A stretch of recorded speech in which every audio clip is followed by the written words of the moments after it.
So hello everyone and good evening सभी को। उम्मीद करता हूँ मेरी वॉइस प्रॉपर आ रही होगी सभी तक। एक बार कंफर्म कर देंगे।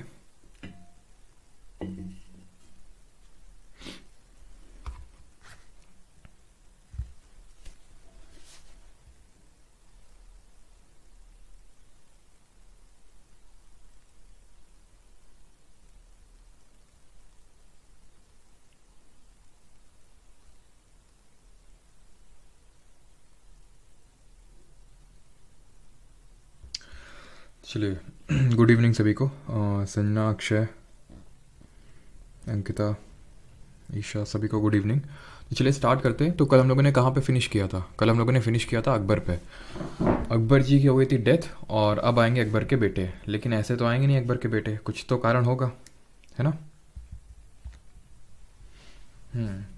तो कुछ तो कारण होगा। जो जहांगीर आए, कैसे आए जहांगीर, वो भी थोड़ा सा देखना पड़ेगा।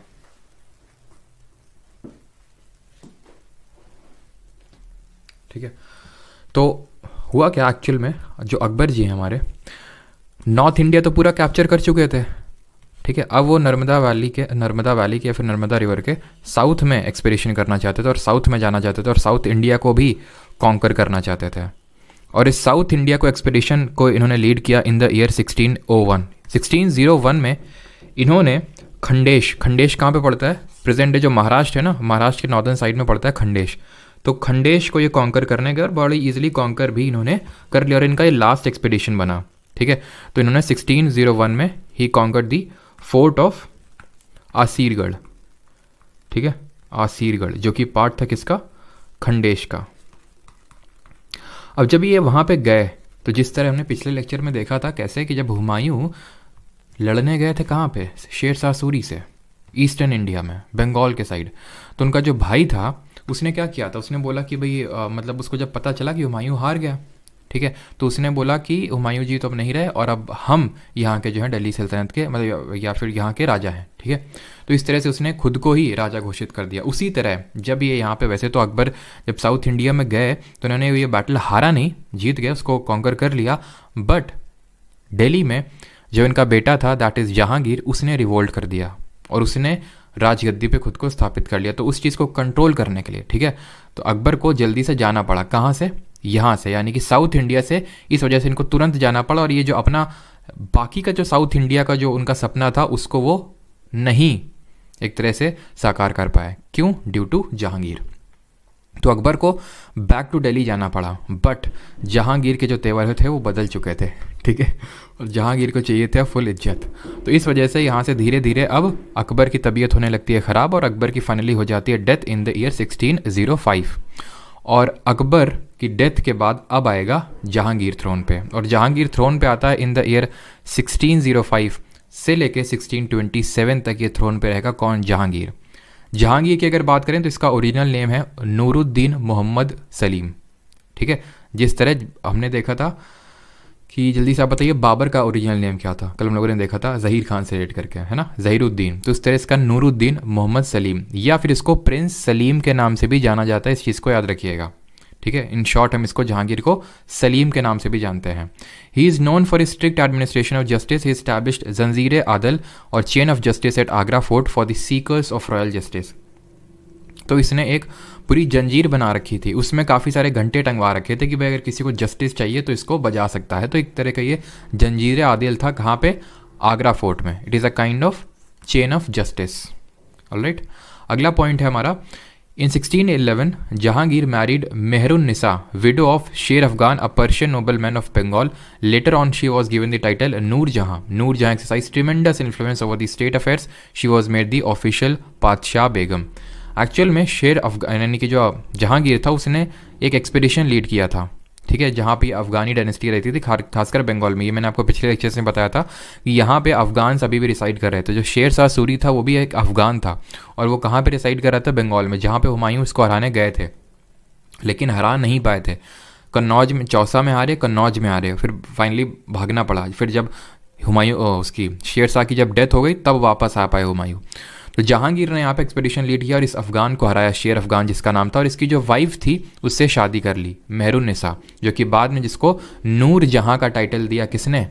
जहांगीर ने, और जहांगीर इससे बहुत प्यार करता था, ठीक है। और इसीलिए पातशाह बेगम का भी टाइटल दे दिया, और यही नहीं बल्कि इसके जो घर वाले थे उसको भी कोर्ट में अपॉइंट कर लिया। जैसे इसका भाई था, ब्रदर था असफ जहाँ, उसको अपॉइंट कर लिया, इसके फादर को अपॉइंट कर लिया। तो जिसके ऑलमोस्ट बहुत ज़्यादा कंट्रोल जो है नूर जहाँ का अब हो चुका था जो स्टेट अफेयर्स थे उसमें। और अभी हम आगे चल के देखेंगे यही कारण है कि क्यों बाद में जहांगीर की लड़ाई हो जाती है अपने ही बेटे जिसका नाम है शाहजहाँ। बट जहांगीर का बेटा तो आपको पता है शाहजहाँ है, लेकिन शाहजहाँ मेहरुन्निसा उसकी माँ नहीं है। मतलब ये है कि जो मुग़ल लोग होते थे ये लोग 1-2 शादी नहीं करते थे, एटलीस्ट 10-15 तो करनी पड़ेगी भाई। एटलीस्ट 10 तो करते ही थे, ठीक है। 15 हैं, किसी के 20 हैं शादियाँ, तो इस तरह से मतलब वाइफ्स हुआ करती थी। तो जहांगीर की एक और शादी थी, एक और वाइफ थी इनकी मनमती या फिर जगत गोसाई या फिर जोधाबाई, जो कि मारवाड़ की थी, जो कि कछवा प्रिंस थी। कछवा एक राजपूत डायनेस्टी है और उसकी प्रिंसेस थी जोधाबाई, उनसे शादी करी जहांगीर से, और इन्हीं से ही बेटा हुआ Shahjahan. In 1608, Captain William Hawkins, a representative of East India Company, came to Jahangir's court. He was given the mansab of 400. अभी मैंने आपको पिछले लेक्चर में पढ़ाया था ये मनसब क्या होता है, ठीक है। तो आई होप आप सभी को मनसब पता होगा कि मनसबदारी सिस्टम को अकबर ने स्टार्ट किया था। और ये होता क्या था, यहाँ पे जट और सवार, जट के बेसिस पे, जट का मतलब क्या है, आर्मी मैन, इसके बेसिस पे ही रैंक डिसाइड होती थी, जिसको कि मनसब बोला जाता था। अगर आपका मनसब कम है, जैसे 100, 200, 300 इस तरह से, तो आपको कैश में पेमेंट होती थी। और अगर नहीं है, यानी कि जिसको हम नकदी बोलते थे, और अगर नहीं है ऐसा कि आपके पास मतलब हाई मनसब, जैसे कि हमने देखा था कि एक कोका जी थे हमारे और एक राणा मान सिंह जी थे जिनके पास 7,000 का मनसब था, तो उनको जागीर मिलती थी, यानी कि लैंड, पार्ट ऑफ लैंड, और वहाँ के रेवेन्यू राइट्स मिलते थे। हेरिडेटरी राइट नहीं होते थे, रेवेन्यू राइट होते थे, ठीक है। तो इसको मनसब दे दिया गया, किसको, हॉकिंस को, जो किसके कोर्ट में आया था, जहांगीर के। तो सबसे पहले अगर पूछ ले कि कौन सा ब्रिटिशर आया था, तो वो आया था विलियम हॉकिंस। किसके कोर्ट में आया था, जहांगीर के कोर्ट में आया था, ठीक है। और उसके बाद 1615 में आया सर थॉमस रो, और इसने जो है यहाँ पे फैक्ट्री इस्टेब्लिश करने की जो परमिशन है वो जहांगीर से ली। और जहांगीर अननोइंगली, या फिर बोल सकते हैं कि यही जो है जहांगीर के जो बोल सकते हैं जो वंशज है उसको ख़त्म करने का भी इन्हीं को रोल जाता है, किसको, ब्रिटिशर्स को। वो अभी आगे देखेंगे जब मॉडर्न हिस्ट्री पढ़ेंगे, ठीक है। तो ये चीज़ आई होप आपको क्लियर हो गई होगी, जो अभी मैंने आपको चीज़ें बताई कि सबसे पहले कौन सा ब्रिटिशर आया था, विलियम हॉकिंस, ठीक। और ये जहांगीर के कोर्ट में आया था, बट इसको मनसबदारी मतलब मनसब मिल गया था 400 का। और सर थॉमस रो इन 1615 आए अगेन जहांगीर के कोर्ट में, और इन्होंने एक तरह से फाइनली इनको परमिशन मिल गई to establish a trading port at Surat. Now अगला पॉइंट है हमारा, he captured a part of Ahmadnagar, Malik Ambar ceded him the territory of Balaghat. एक सेकंड, यहाँ पे नहीं है ना, चलो कोई नहीं। तो यहाँ पे आपको हम लोगों ने देखा था जब विजयनगर पढ़ रहे थे और डेक्कन सुल्तान्स के बारे में पढ़ रहे थे, ठीक है। तो यहाँ पे हमने देखा था कि ये जो कृष्णा रिवर थी, कृष्णा रिवर के जो नीचे वाला जो रीजन है इसको हम पूरा विजयनगर किंगडम बोलते हैं। अभी मैं मैप भी आपको दिखाऊंगा ऊपर, ठीक है, अभी आगे आएगा। तो ऊपर यहाँ पे क्या है, ऊपर यहाँ पे हमारा था बहमानी किंगडम, और ये बहमानी किंगडम जो है 5 डेक्कन सुल्तान्स में बिखर गया था, टूट गया था, है ना, 1488 के टाइम पे। कौन कौन से थे, अहमदनगर, बीजापुर, गोलकोंडा, बेरार, ये सारे हमारे क्या थे, 5 किंगडम के नाम थे। तो उनमें से जो अहमदनगर, यहाँ पे अहमदनगर लोकेटेड था, नीचे आपका बीजापुर था, यहाँ गोलकोंडा था, ठीक है, ये आपका अहमदनगर था। और ये जो अहमदनगर है ये जो है कैप्चर कर लिया था किसने, जहांगीर ने, ठीक है। तो यहाँ से अब साउथ इंडिया में आप देखिएगा कि किस तरह से ये लोग जा रहे हैं। मलिक अंबर कौन था, अहमदनगर का रूलर था उस समय। ये एक्चुअल में एक इथियोपियन था जिनको एबिसीनियन भी बोलते हैं, इथियोपियन या फिर एबिसीनियन। इथियोपिया से इसका मतलब एक्चुअल में तो इसके बारे में बहुत अर्ली लाइफ के बारे में हमें पता नहीं है, क्योंकि मलिक अंबर को ये माना जाता है कि ट्रेड मतलब एक इसके माँ बाप बहुत गरीब थे और इसको मतलब स्लेव के तौर पे स्लेव मार्केट में बेच दिया गया था। देन जो एक रूलर था वो यहाँ पे लेके आया था और देन मतलब काफ़ी एबल रूलर था और इसने पूरे अहमदनगर पे रूल मतलब अपना स्टार्ट कर दिया। और ये जो है मलिक अंबर ने बहुत रेजिस्ट किया, इनको खदेड़ के रखा था मुगलों को काफ़ी टाइम तक। वो मैं पूरे डीप में स्टोरी में नहीं जा रहा हूँ बिकॉज उतना नीडेड नहीं है आपके एग्जाम के लिए। तो मतलब इनको खदेड़ के रखा था काफ़ी टाइम में, बट आखिरकार जहांगीर ने थोड़ा मराठाओं से बना के, क्योंकि यहाँ पे इस टाइम पे मराठा रहते थे और मराठा का बड़ा बोलबाला रहता था। यहाँ पे जितने भी 5 किंगडम थे सभी चाहते थे कि उनकी टेरिटरी में या फिर उनके किंगडम में मराठा का रोल रहे, बिकॉज मराठास बहुत ही एबल फाइटर्स हुआ करते थे, मतलब बहुत ही स्विफ्टली अपना जो है टारगेट चेंज करते थे और बहुत ही एजाइल एक तरह से इनकी मिलिट्री हुआ करती थी मराठास की। तो मलिक अंबर ने भी इनको अपॉइंट कर रखा था, बट धीरे धीरे जैसे इनकी पोजीशन ग्रो होती गई तो वैसे इनमें एरोगेंस बढ़ता गया मलिक अंबर में, और ये चीज़ जहांगीर को रियलाइज़ हुई और उसने मराठास के साथ जो है थोड़ा सा अलायंस बना के इनको हराया। किसको? मलिक अंबर को। एक्चुअल में इनको कंबाइंड आर्मी को हराया है, जो बीजापुर, गोलकोंडा और ये अहमदनगर हैं जो हमने देखा था, जिन्होंने मिलकर तालीकोटा 1565 में विजयनगर को हराया था, यही तीनों को इसने हराया जहांगीर ने। लेकिन एक्चुअल में क्योंकि अंबर ये मतलब मेन तो लीडर रही थे, तो इनको जो है हारना पड़ा, और ये हार के चुप नहीं बैठे, फिर से लड़े और फिर से हराया तीनों को जहांगीर ने। इस बार जो है मलिक अंबर की एक तरह से पोजीशन हो जाती है वीक, और ये भी समझ जाते हैं जो बीजापुर और गोलकोंडा, और ये आपस में लड़ने लगते हैं उसके बाद में। तो ये सारी चीज़ें साउथ इंडिया में भी चल रही थी, बिकॉज जो इस टाइम पे ना अकबर के एंड तक हमने देखा था कि किस तरह आसिरगढ़ का जब किला उसने एक्वायर किया अकबर ने, तो उसके बाद ही आप ये समझ लो कि साउथ इंडिया में पैर रख गया मुगल का। और अब यहाँ से जहांगीर भी गया, उसने अहमदनगर को ऑक्यूपाई किया, मलिक अंबर ने ceded him the territory of Balaghat की टेरिटरी दे दी थी, ये सारा काम हुआ। And then he killed the 5th Sikh guru, जिनका नाम है अर्जुन देव, ठीक है। And Prince Khurram and Mahabat Khan revolted against him. तो ये जो हमारे सिख गुरु थे, हम लोगों ने जब भक्ति एंड सूफी मूवमेंट पढ़ा था, तो वहाँ पे भी इस चीज़ को देखा था कि जो हमारे 5th सिख गुरु थे, जिन्होंने कि आदि ग्रंथ कंपोज किया था, जिन्होंने गोल्डन टेम्पल का कंस्ट्रक्शन कंप्लीट किया था, वही गुरु अर्जन देव जो है, इनको मारा था जहांगीर ने। क्यों मारा था? क्योंकि इनका जो एक बेटा था खुसरो, ठीक है, खुर्रम नहीं, प्रिंस खुर्रम तो शाहजहाँ है, ठीक है, शाहजहाँ ही प्रिंस खुर्रम है, वो हम आगे देखेंगे। लेकिन जो खुसरो है, ठीक है, जो खुसरो है एक्चुअल में, खुसरो, उसको इसने रिवोल्ट किया था, किसके खिलाफ? जहांगीर के खिलाफ। और एक्चुअल में देखा जाए तो ये चीज़ जहांगीर ने ही चालू करी थी, क्या? कि अपने ही फादर के खिलाफ रिवोल्ट करना। और ये चीज़ बाद में बहुत डेडली प्रूव होती है मुगल किंगडम के लिए, बिकॉज इससे ये होता है कि वही ना, जब घर में आपस में ही लड़ाई होगी तो कोई तीसरा बंदा फ़ायदा उठाता है, और वही तीसरा बंदा जो है नोबिलिटी होती थी जो कोर्ट में, उसने फ़ायदा उठाया उस चीज़ का। बिकॉज जहांगीर ने अपने पहले फादर अकबर के अगेंस्ट रिवोल्ट किया था, तभी साउथ इंडिया से भाग के आना पड़ा था इनको हमने देखा था भी अकबर को। उसी तरह वही चीज़ इनके भी बेटों ने करी, और वो आगे कंटिन्यू रहेगी। तो खुसरो खान को शरण दे दी किसने? अर्जुन देव ने। तो इस चीज़ से चिढ़ किया जहांगीर ने, इनको मरवा डाला। Prince Khurram and Mahabat Khan revolted against him. अभी प्रिंस खुर्रम और महावत खान कौन है? प्रिंस खुर्रम कोई और नहीं, शाहजहां है, ठीक है। और एक्चुअल में ये जो मैं बोल रहा हूँ साउथ इंडिया में जो जहांगीर के टाइम पे हुआ, वो इन्हीं दोनों ने ही किया। किसने? प्रिंस खुर्रम यानी कि शाहजहां, और जो दूसरा हमारा महावत खान, इन्हीं दोनों ने, ठीक है। महावत खान कौन था? मिलिट्री कमांडर था इनका जहांगीर का। इन्होंने ही साउथ इंडिया में जो है ये सारी चीज़ें कैप्चर करी थी। तो शाहजहां को काफ़ी अच्छे से पता था साउथ इंडिया के बारे में, और जहांगीर तो वहाँ पे बैठे थे नूरजहां के साथ, ठीक है। और नूरजहां धीरे धीरे इंटरनल अफेयर्स में प्ले कर रही थी, वो नहीं चाहती थी कि शाहजहां दिल्ली आए और शाहजहां जो है थ्रोन पे बैठे, बिकॉज एक तरह से देखें तो शाहजहां उसका लड़का नहीं है। शाहजहां किसका लड़का? जोधा बाई, जो हमने देखा, जो कछवा प्रिंस है, ठीक है। तो महावत खान कौन है? उनका। तो महावत खान और इन दोनों ने रिवोल्ट किया, बट फाइनली क्या होता है कि चलो ये देख लेते हैं। He wrote his memoirs Tuzuke Jahangir, जिससे हमने देखा था कल कि बाबर ने पर्शियन लैंग्वेज में तुजुके बाबरी लिखी थी। और ज़रा मुझे ये बताइए कि उसको किस टर्किश में लिखी थी उसने तुजुके बाबरी, जिसको पर्शियन में किसने कन्वर्ट किया था? बताइए जल्दी से, जिसको हम बाबरनामा के नाम से जानते हैं। तो ये पर्शियन में ही लिखी थी। तुजुके बाबरी तो लिखी गई थी टर्किश लैंग्वेज में, बट तुजुके जहांगीर ये पर्शियन लैंग्वेज में ही लिखी गई, तो इसको कन्वर्ट करने की जरूरत नहीं, because Persian he court language हुआ करती थी मुगल्स के उस टाइम पे। ही वॉज बरीड इन लाहौर। तो हमने देखा था क्या? हमने ये देखा था कि बाबर कहाँ बरी हुआ था? काबुल में, अकबर आगरा में, ठीक है, सिकंदरा में, और जहांगीर लाहौर में, ठीक है। तो एक अफगानिस्तान, एक इंडिया और एक पाकिस्तान। अभी आगे देखेंगे कौन कहाँ पे हुआ, ठीक है। तो अब जहांगीर की डेथ के बाद जो प्रिंस खुर्रम है, दैट इज़ अ शाहजहां, वो आता है थ्रोन पे, और उसने भी रिवोल्ट किया कायदे से। इनको भी पहले साइड किया शाहजहां को, जहांगीर को, और सिर्फ ना इनको साइड किया, बल्कि जो भी उसको लगा कि नोबिलिटी में ये थ्रोन में आने के काबिल हो सकता है, जैसे शाहजहां के भाई, उनके भाई के लड़के, शाहजहां के ही भाई मतलब जहांगीर के और बेटे, उन सब को एक दिन ही, ये माना जाता है, बोला जाता है, और ये जो ट्रू भी है, एक दिन ही टंगवा दिया था से मेरा मतलब है मरवा दिया था, टंगवा के, फांसी मतलब वो करवा दी थी शाहजहां ने सबको, जितने मतलब जहांगीर के भाई थे। अब सोच सकते हो कि कितनी कितनी तो शादियां करते थे लोग, तो कितने बेटे होंगे इनके, वो सारे बेटों को, यानी अपने भाइयों को एक तरह से बोल सकते हैं, जहांगीर के भाइयों को, उनके भाई के बेटों को, तो उन सबको जो है लटवा दिया इसने, ताकि इसके थ्रोन पे जरा सा भी कोई आँच ना आए। हिज मदर्स नेम वॉज जगत गोसाई। अभी हमने देखा था वो नहीं थी, नूरजहां नहीं थी, जगत गोसाई इसकी माँ का नाम था, ठीक। He was best known for his Deccan and foreign policies के लिए मतलब जाना जाता था, बिकॉज अभी हमने देखा ये जो डेक्कन में जो भी जहांगीर के टाइम पे हुआ वो शाहजहां ने ही किया था।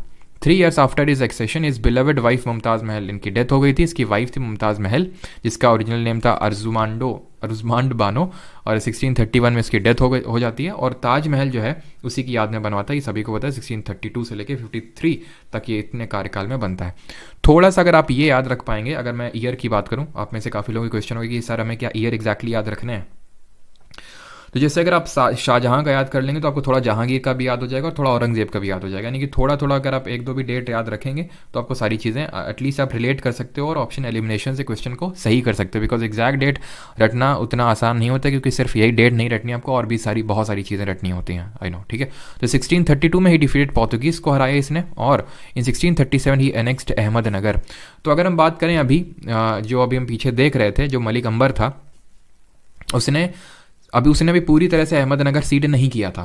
अगर हमने पीछे यहाँ पे आपने देखा होगा इस चीज़ को कि उसने पूरी तरह से सीड नहीं किया था, उसने सिर्फ बालाघाट की जो टेरिटरी उसको सीड किया था। अब यहाँ पे जो अहमदनगर है वो पूरी तरह से कंट्रोल में आ जाता है शाहजहाँ के। तो ईयर यहाँ पे याद रखिएगा, इन विच ईयर 1637, 1628 में थ्रोन पे आता है।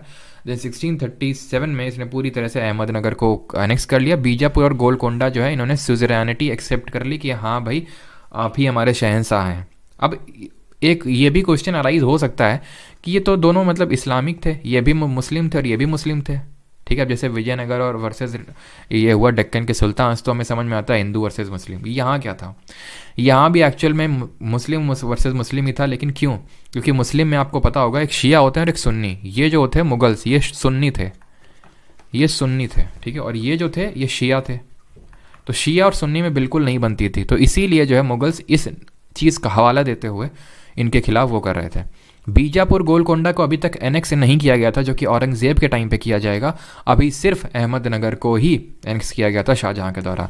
इन लोगों ने जब देखा, ये लोग क्यों असिस्ट कर रहे थे, बिकॉज जानते थे कि अगर यहाँ तक आ गए हम, ठीक है, तो वही है कि फिर वही बोलेगा मलिक अंबर कि हम भी पहले गए थे, तुम भी पहले जाओगे। यानी बीजापुर और गोलकोंडा में आने में देर नहीं लगेगी। और बीजापुर यहाँ था, अहमदनगर यहाँ था, तो उसको ये लगा था, और गोलकोंडा यहाँ पे। तो गोलकोंडा वाले सोच रहे थे कि भाई ये बफर के तौर पे ऐड कर रहा है, और इनको बीजापुर वालों को भी लग रहा था ये बफर के तौर पे ऐड कर रहा है। अहमदनगर अगर हम सपोर्ट करेंगे तो मतलब पहले ही वहीं तक रुक जाएंगे, नहीं तो इसके बाद सीधे हमारा ही नंबर होगा, ठीक है।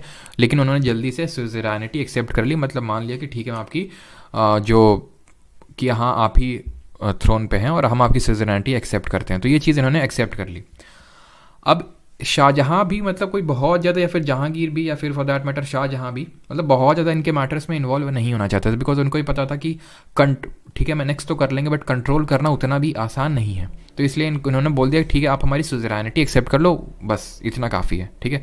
अब यहाँ पे आप मैप देख सकते हैं, ये अहमदनगर है, ये बीजापुर है, और ये गोलकोंडा है, बीच में बिदर छुपा, और यहाँ पे आपका बेरार है, ये वाला बेरार वाला क्षेत्र है, ठीक है। यहाँ पे तो बेरार में ही जो है ये बैठा हुआ था, मतलब सॉरी बेरार को मतलब पहले ऑक्यूपाई कर लिया था। बेरार तो पहले ही चला गया था उनके उसमें। अहमदनगर की इस बार बारी थी, तो मलिक अंबर ने जो है पूरी तरह से हार गया शाहजहाँ के हाथों में। और उसके बाद जो है बीजापुर और गोलकोंडा ने दोनों ने सुज़ेरैनिटी एक्सेप्ट कर ली, किसकी? शाहजहाँ की। तो आई होप इतनी चीज़ें आपको क्लियर होंगी, ठीक है। अब आते हैं शाहजहाँ पे। तो Shahjahan reign is described by French traveller, इसके टाइम पे ट्रैवलर आए, बर्नियर और टैवर्नियर, दोनों फ्रेंच थे। और इनकी किताब है, यहाँ पे आप देख पा रहे हैं, फ्रैंकोइस बर्नियर की किताब है ट्रैवल्स इन दी मोगुल एम्पायर। मोगुल का मतलब क्या? मुगल। तो ये मंगोलॉइड थे, तो खुद को ये मोगुल बुलाते थे, ठीक है। और यहीं से मुगल नाम पड़ा। मुगल एम्पायर जो हम बोलते हैं वो एक्चुअली मोगुल से वर्ड आया है, ठीक है। बिकॉज ये लोग मंगोलॉइड थे, हमने पहले भी देखा था। उज़्बेक ओरिजिन बताते हैं, उज़्बेकिस्तान के बगल में ही मंगोलिया है, चाइना के ऊपर। तो ये बोलते हैं कि हम वहीं से ओरिजिन है, मंगोल ओरिजिन है, चंगेज़ खान के हम डिसेंडेंट्स हैं। बाबर खुद बोलता था ये, और उसने इस चीज़ को बाबरनामा में लिखा भी, मतलब तुज़के बाबरी में लिखा भी उस चीज़ को। तो ट्रैवल्स इन दी मोगल एम्पायर फ्रैंकोइस बर्नियर की, और जीन बैप्टिस्टे ट्रैवर्नियर की है ट्रैवल्स इन इंडिया। तो ये भी थोड़ा सा किताब के नाम भी याद रखिएगा। चलिए मैं आपसे जल्दी से पूछता हूँ कि जो आईने अकबरी है वो अकबरनामा का कौन से वॉल्यूम में है, और इसको किसने कंपोज किया था, किसने लिखा था? और इटालियन ट्रैवलर था निकोलो मनुक्की, इसकी आज सच कोई बुक नहीं है जो आपको याद रखनी है। और पीटर मुंडी जो है that describe the famine that occur during the Shahjahan से। बट ये बर्नियर और टैवर्नियर अच्छे से याद रखिएगा, शाहजहाँ के टाइम पे आए थे।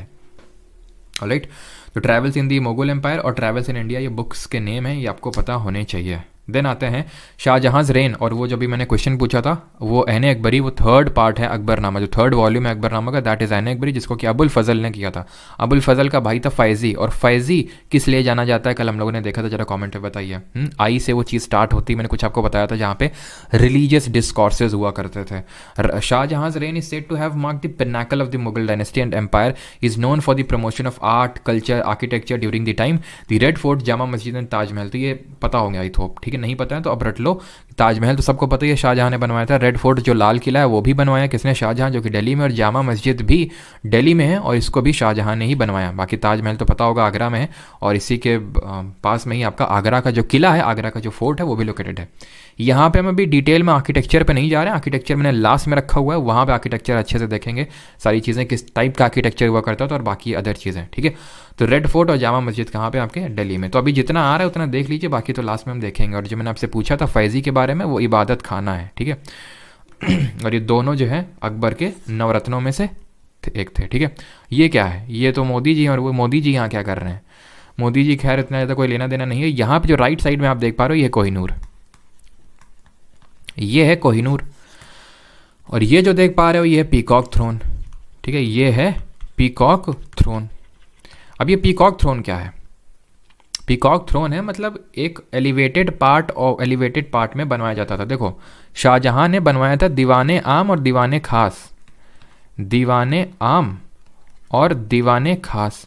दीवाने खास में जो है बहुत ही खास लोग रहते थे, मतलब खास लोग इन दी सेंस नोबिलिटी के लोग, किंग और बाकी जो इंपॉर्टेंट लोग हैं, इंपॉर्टेंट मीटिंग के लिए दीवाने खास को कंस्ट्रक्ट करवाया गया था। वेयर, इसको शाह पैलेस के नाम से भी जानते हैं, और ये है कहाँ पे, ये है दिल्ली में। और दीवाने आम में आम रखे जाते थे, मतलब इसमें जो कॉमन पीपल हैं वो बैठते थे, कॉमन पीपल लोगों की गैदरिंग वो करती थी। अभी वो जब आर्किटेक्चर देखेंगे तो वहाँ पे आगरा में, आगरा फोर्ट में, ठीक। तो इसी दीवाने खास में पीकॉक थ्रोन बनवाया गया था, बहुत ही एलिवेटेड, मतलब ये रेड फोर्ट लाल किले में स्थित है, अगर आप कभी गए हो तो आपने देखा होगा, मतलब बहुत ही, अभी तो ये नहीं है, मतलब उसी तरह का एक आपको एलिवेटेड मिलेगा, तो उससे आप मैं रिलेट करने को बोल रहा हूँ, अगर नहीं देखा कोई नहीं। तो मतलब काफ़ी एलिवेटेड पार्ट में बनाया जाता था, और ये पीकॉक थ्रोन यहाँ पर राजा साहब बैठते थे पीकॉक थ्रोन में, इसलिए बनवाया गया था ताकि हाँ मतलब कि ये जो हमारे बैठे हुए हैं, ये जो किंग हैं, ये भगवान के अवतार हैं, शैडो ऑफ गॉड, जिल्ले इलाही, किसने टाइटल लिया था जरा बताइए, शैडो ऑफ गॉड का सबसे पहले। तो ये भगवान के अवतार, इसलिए बेटा कायदे में रहना, मतलब ये चीज़ मैंने आपको पहले ही बताई थी, ये चीज़ एक्चुअल में राजपूत रूलर्स ने स्टार्ट किया था, फिर हमने देखा तो उससे पहले भी स्टार्ट हुआ था। जिस तरह अशोक ने खुद को देवनामी पियादसी बोला कि बिलवर्ड ऑफ गॉड, ताकि क्यों, क्योंकि ताकि लोग रिस्पेक्ट करें कि भाई तो भगवान है, भगवान के अवतार हैं ये, ठीक है।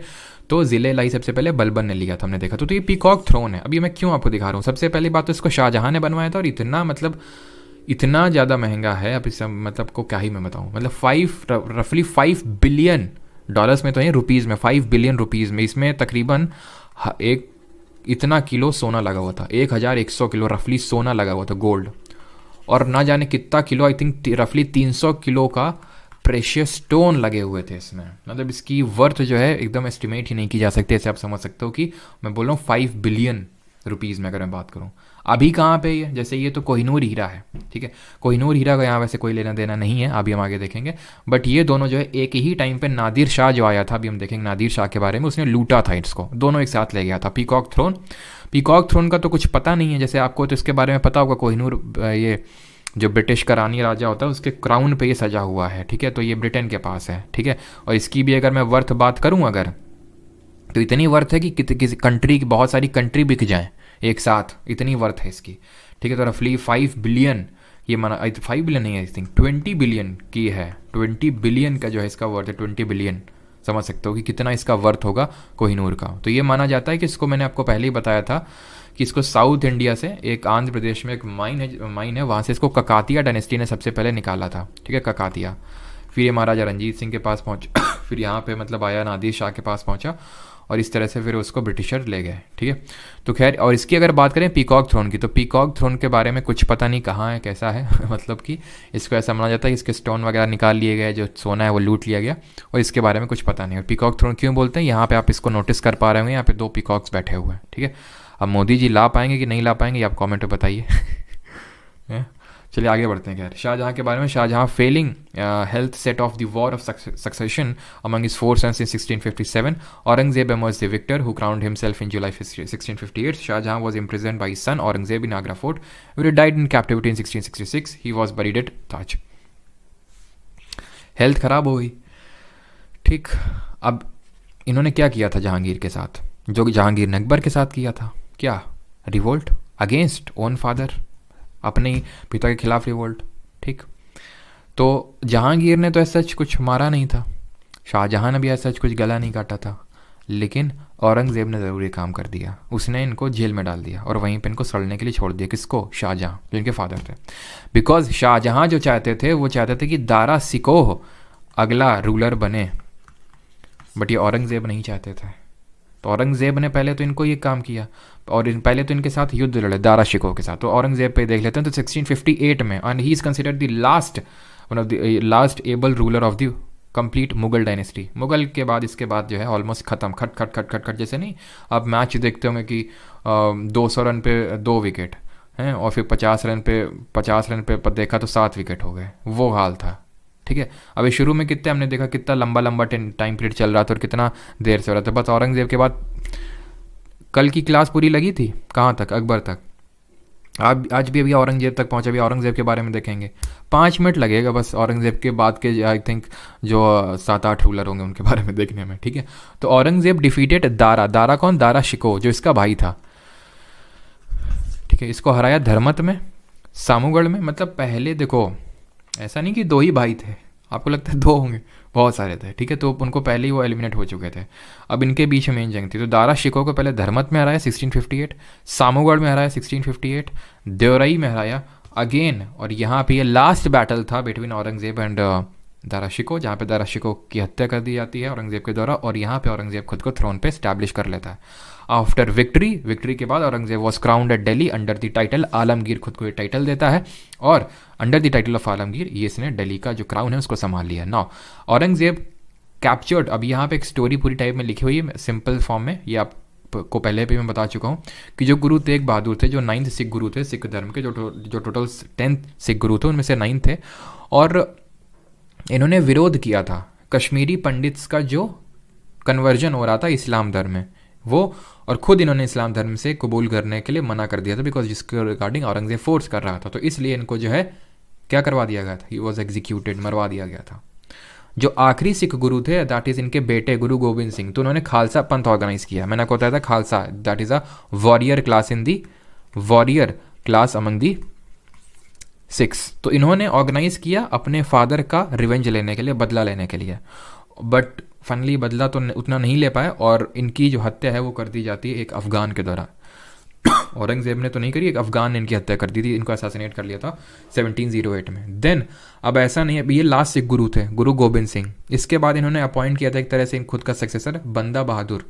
ये कोई मतलब सिख गुरु के तौर पे हम नहीं बोलते इनको, बट हाँ इनके ट्रस्टेड डिसाइपल थे गुरु गोविंद सिंह। तो इन्होंने जो है finally he was named as Banda Bahadur भाई, मतलब इनको बंदा बहादुर का नेम इन्होंने दिया था। तो इन्होंने जो है वॉर कंटिन्यू रखा अगेंस्ट दी मुगल्स, बस इतना हमें ध्यान रखना इनके रिगार्डिंग। देन ये मतलब हिंदी में लिखा हुआ, अगर आप देखना चाहें तो पॉज करके।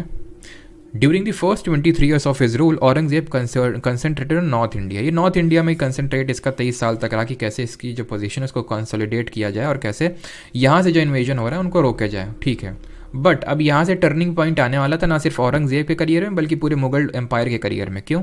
अब इसका ध्यान गया कहाँ पे, साउथ इंडिया में, कि चलो साउथ इंडिया चलते हैं। उस टाइम पे यहाँ रूल था मराठा का, इसकी बदकिस्मती थी। इसको लगा कि ठीक है जाएंगे, यानी इसका क्या जाएंगे, लेकिन गए तो, लेकिन वापस कभी नहीं आ पाए। क्यों? क्योंकि यहाँ बैठे थे कौन?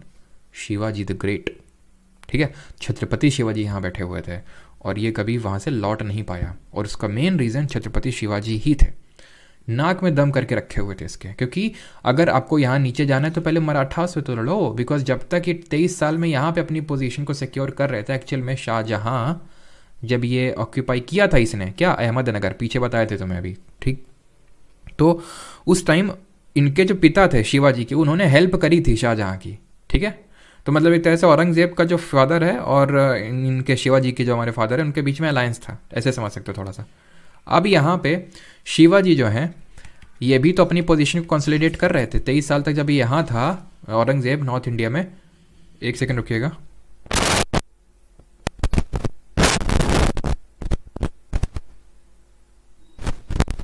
चले, तो यहाँ पे जब नॉर्थ इंडिया में था औरंगजेब, ठीक है, तो उसी टाइम पे शिवाजी साउथ इंडिया में थे, अपनी पोजीशन को कंसोलिडेट कर रहे थे।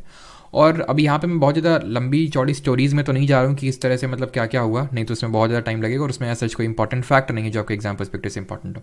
एक स्टोरी आप यहाँ पे समझ सकते हैं और इस चीज़ का अंदाज़ा लगाने के लिए कितने शिवाजी हमारे एबल वन ऑफ दी मतलब कितने गजब के रूलर थे, ठीक है। तो he was a Maratha king, ये तो सभी को पता होगा ना, N arch enemy of Aurangzeb, क्योंकि औरंगजेब और साउथ इंडिया के बीच में सिर्फ एक ही रोड़ा था, हम बोल सकते हैं, वो थे शिवाजी हमारे यहाँ, ठीक है। When Aurangzeb could not eliminate him he conspired in 1665, मतलब इनको एलिमिनेट कर ही नहीं पा रहा था वो, तो उसने क्या किया, नीचता पे उतारू हो गया वो, ठीक है। और उसने क्या किया, जयसिंह, ये भी नीच ही कहे जाएंगे फिर, है ना, क्योंकि इन्होंने क्या किया, कॉन्स्पायर किया और धोखा दिया शिवाजी को। इन्होंने बुलाया, ये was a Rajput ruler of Amber, तो इन्होंने मतलब औरंगजेब ने साठगांठ मतलब इनको थोड़ा सा एक तरह से हम बोल सकते हैं कि ऑफर दे दिया और उस ऑफर में फंस गया जयसिंह। तो इन्होंने शिवाजी को बुलाया कि हाँ ठीक है, इस तरह से औरंगजेब आपको बुला रहे हैं, कोर्ट में आइए और सारी चीज़ें मतलब ठीक होंगी, ऐसा कुछ डरने की ज़रूरत नहीं है, ठीक है। बट हुआ क्या कि शिवाजी को कैप्चर कर लिया गया, शिवाजी को इम्प्रिजन कर दिया गया कैप्चर करके औरंगजेब के द्वारा, लेकिन फिर भी वो एस्केप कर गया जैसे तैसे, मतलब भाग निकले वहाँ से इन दी 1674, ठीक है। And he proclaimed himself an independent monarch, और इन्होंने खुद को छत्रपति का टाइटल दे दिया। ही डाइड इन 1680, लेकिन इनकी मृत्यु हो जाती है 1680 तक। तब तक तो कुछ कर ही नहीं पाता औरंगजेब। 1680 में जब इनकी मृत्यु होती है तब जाके कहीं औरंगजेब के कुछ और सपने बुलंद होते हैं और उसने संभाजी जो कि इनके बेटे थे शिवाजी की, उनकी हत्या करवाई, ठीक है, इन द ईयर 1689, और खुद मर गया 1700 में, ठीक है। Sambhaji was succeeded by his brother Rajaram and after his death his वो तो 1707 में मरेगा, सॉरी, ठीक है, 1707 में मरेगा कौन, औरंगजेब। और ये यहीं पे मरेगा, कहाँ पे, औरंगाबाद। अभी औरंगाबाद जो एक्चुअल में नाम है ना वो औरंगजेब पे ही पड़ा, वो भी देखेंगे। तो ये सब क्या है, मतलब किसने वो किया, वो ज़्यादा भी जानने की ज़रूरत नहीं है, बिकॉज अगला जो हमारा लेक्चर होगा, यानी कि जो कल का लेक्चर होगा, कल का जो चैप्टर होगा वो मराठास पे ही बेस्ड होगा। तो कल हम सब कुछ देखेंगे, पढ़ेंगे मराठा के बारे में। यहाँ पे थोड़ा बहुत समझ लीजिए कि शिवाजी एक एनिमी थे औरंगजेब के, फिर औरंगजेब एक एनिमी था शिवाजी का, और किस तरह से उस औरंगजेब की मतलब शिवाजी की डेथ हुई 1680 में, तो उनके बेटे आते हैं संभाजी, जिनकी हत्या करवा देता है कौन, औरंगजेब। बाकी चीज़ आपको याद करने की भी ज़रूरत नहीं है, ये हिंदी में लिखा हुआ, पॉज करके देख सकते हैं। बीजापुर, वो एक सेकंड रुकिए अभी, ठीक है। Bijapur was annexed by Aurangzeb in 1686, ये देख लीजिए, बिकॉज अभी हमने देखा था, अगर आपको याद हो, कि अभी तक सिर्फ अहमदनगर ही कब्जाया था, बीजापुर गोलकोंडा ने सुजरैनिटी एक्सेप्ट कर ली थी, अभी एनेक्स नहीं किया गया था उनको। तो 1686 में वो भी कर लिया औरंगजेब ने, 1687 में बीजापुर नहीं, गोलकोंडा, ठीक है, गोलकोंडा को जो है उसको भी एनेक्स कर लिया औरंगजेब ने। ये चीज़ ध्यान रखना, 1686 और 1687 ये ईयर दोनों इंपॉर्टेंट है, ये ध्यान में रखिएगा।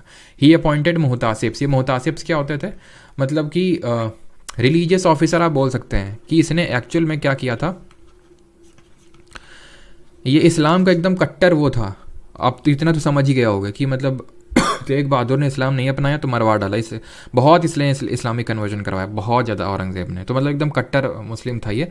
और इसने ही फतवाए आलमगिरी लिखी थी, जिसमें किसने रूल्स एंड कोड्स बना रखे थे, is a digest of Muslim laws that was written during his reign, कि इसने बहुत सारे इसमें लॉज थे कि भाई जो इस्लामिक लोग हैं, मुस्लिम लोग हैं, उनको किस तरह से रहना है, किस तरह का आचरण करना है, वो सारी चीज़ें जो हैं कुरान से एक तरह से और जो बाकी इस्लामिक स्क्रिप्चर्स थे उनसे उसने कंसोलिडेट करके यहाँ पे उनको कंडेंस कर दिया था फतवाए आलमगिरी में। फतवाए जहानदारी अलग है, जरा बताइए उसको किसने लिखा था फतवाए जहानदारी, तो हमने देखा था ज़ियाउद्दीन बरानी ने लिखा था उसको, ठीक है, लेकिन यहाँ बात हो रही है फतवाए आलमगिरी, तो ये लिखा किसने, एक तरह से औरंगजेब या फिर इसके टाइम पर लिखी गई। तो अब लोग उस चीज़ को फॉलो कर रहे हैं या नहीं कर रहे हैं, यानी कि अगर मान लो इस्लामिक में है कि भाई सुबह जल्दी उठ के नमाज़ पढ़ना, नमाज नहीं पढ़ रहा है कोई, तो क्या है, गलत है। तो फिर मुहतासिब बोलेगा औरंगजेब से, औरंगजेब बोलेगा लेके तो आओ इधर जरा, घूमो जरा ठीक है। तो ऐसे होता था। ही री इंट्रोड्यूस जजिया, तो इसने जजिया री इंट्रोड्यूस किया। जजिया क्या होता था, जो नॉन इस्लामिक पीपल या फिर नॉन मुस्लिम लोगों पर टैक्स लगता था, दैट वॉज कॉल्ड एज जजिया, जिसको कि ख़त्म कर दिया था सबसे पहले कौन लाया था, अगेन कासिम, ठीक है, मोहम्मद बिन कासिम, जो कि पहला इस्लामिक इन्वेडर था इंडिया में, ख़त्म कर दिया था अकबर ने, बट फिर से इंट्रोड्यूस कर दिया किसने, औरंगजेब ने, ठीक है। Aurangzeb died in 1707, he was buried in Khuldabad, Daulatabad. ये वही दौलताबाद है जो पहले अस्सक हुआ करता था, याद आ रहा है, फिर ये अस्सक, देन सातवाहना के टाइम पे पैठान या प्रतिष्ठान बना, एंड देन यादव रूलर यहाँ पे रूल करते थे जो देवगिरी था। और किसने शिफ्ट करी थी कैपिटल, जरा बताइए, दिल्ली टू दौलताबाद या फिर देवगिरी। और यही देवगिरी जन बाद में बनता है औरंगाबाद। क्यों? क्योंकि यहाँ पे औरंगजेब की डेथ हुई थी, और यही औरंगाबाद अब जो है बन चुका है क्या, संभाजी नगर। संभाजी नगर, क्यों संभाजी? क्योंकि अभी यहाँ पे मैंने आपको बताया था संभाजी जो है शिवाजी के बेटे थे, तो इन्हीं के नाम पे अब इसका नाम पड़ चुका है औरंगाबाद का। क्लियर? अब आते हैं लेटर मुगल्स पे। अब यहाँ तक किसी को कोई डाउट होगा तो पहले पूछ लेगा, देन आते हैं लेटर मुगल्स पे। किसी का कोई डाउट यहाँ तक? फाइनली मर गया, हाँ फाइनली मर गया, और 1707 में मरता है। और वो चीज़ तो मैंने आपको बता दी कि ये वापस कभी गया जा नहीं पाया यहाँ पे, ठीक है। अपना जो लाइफ के जो अगले इसने 25 साल जो बिताए वो इसने यहीं पे बिताए। कहाँ पे? एक तरह से दौलताबाद में, ठीक है।